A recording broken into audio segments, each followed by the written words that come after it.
है गाइज हामी चाहिँ टक्क लगाएर आज सुर्खेत बुलबुले तालमा यसो घुमघाम गर्न अहिलेको भाइ र म हेरौँ है त कस्तो छ यहाँको भ्यूहरू, यहाँको डुङ्गाहरू कस्तो छ। त्यस राम्रो रहेछ। आज फर्स्ट टाइम होइन, म चाहिँ भिडियोमा देखिरहेको हुन्थेँ, आज चाहिँ फर्स्ट टाइम आइदिएको। राम्रो लाग्यो। मान्छेहरू पनि थुप्रै हुँदो रहेछ, रमाइलो रहेछ, रमाइलो।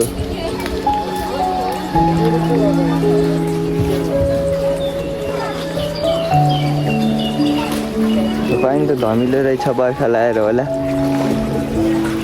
अनि पोट चाहिँ डुङ्गा दुईवटा रहेछ, डुङ्गा चाहिँ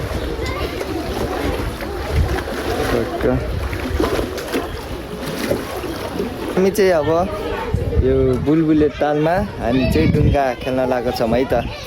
दाइले टिकट काट्नु जानु भएको छ। अब हेरौँ कस्तो हुन्छ। डर लाग्छ होला मलाई त, फर्स्ट टाइम हो होइन। दाइले दुईवटा टिकट काटेर आउनु भयो। सो टिकट पनि आइसक्यो, हाम्रो टिकट। हेरौँ अब कस्तो हुन्छ। Let's see guys. कतिजना भएको थियो? दुईजना तपाईँहरू 4जना भएको। हेरौँ है त अब मान्छेहरू बच्चाको कतिजना भयो? अब यो लगाएर खेल्नुपर्छ। यो ढङ्ग नि छैन लाउनलाई मलाई त यार। त्यही सित जिम्मी त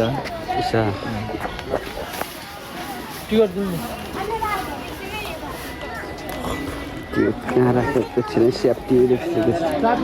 म चाहिँ यहाँ के अरे सेफ्टी लाउँदैछु है त। अब डुङ्गाको लागि रेडी। सोति नै होला टिकट यो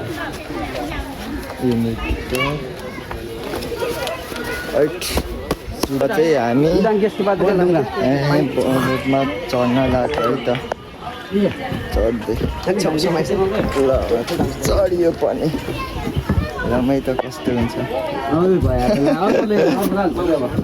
कुलाक निकाल कर ए टाल। सो अब कस्तो हुन्छ खेरेको क्या निकै सुम्राउनला अब हेर्दै अब के हुन्छ कस्तो छ। सो कतिजना हुनु? 4-5-6जना हुनु। एक डर पो लाग्छ हौ मलाई त।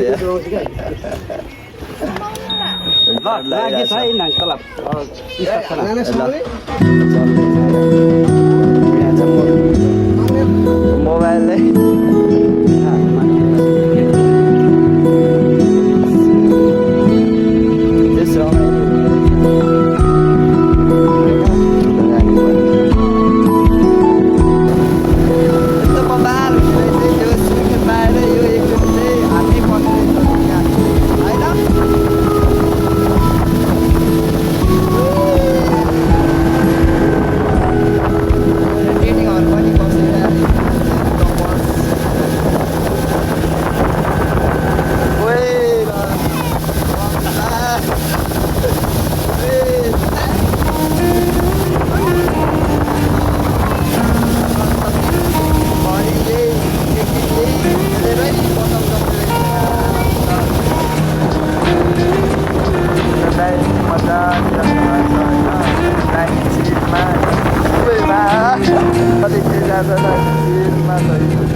बजेट पनि सकियो है त सक्यो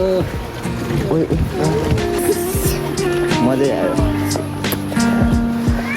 सो अब चाहिँ हामी बुलबुली तालदेखि निस्किएर अब फेरि एयरपोर्टतिर घुम्न जाने फेरि एयरपोर्टतिर यसो चल्दिउँ अब बजाउनु न त बजाउँदै जाम गाना साना रमाइलो गर्दै जाम बनाउँदै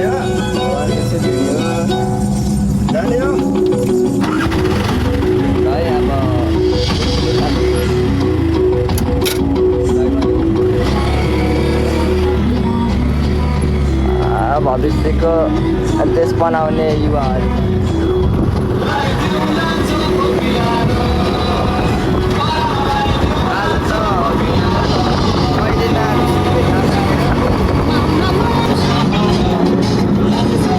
ल है त अब चाहिँ एयरपोर्टतिरै गएर भेट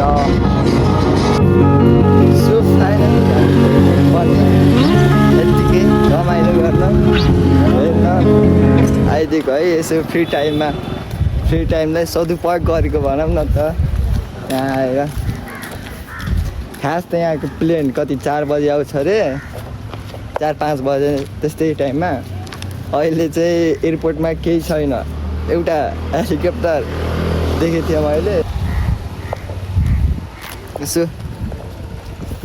हुन त केही छ नरहेछ यसो साँझतिर आयो नि यसो चिसो हावा खान पाइन्थ्यो होला दिउँसोमा आएको यस्तो घाम चर्किरहेको रहेछ चाहिँ छ होइन यहाँनिर छ हेलिकप्टर चाहिँ अरे होइन हामी चाहिँ अलि यसो टाइममा कता जाम भएर आएको मलाई त थाहा छैन फेरि फर्स्ट टाइम हो यहाँ आएको मलाई केही थाहा छैन ले ताल्ने गइयो ल सब भयो ल घाम पनि यस्तो चर्को छ यार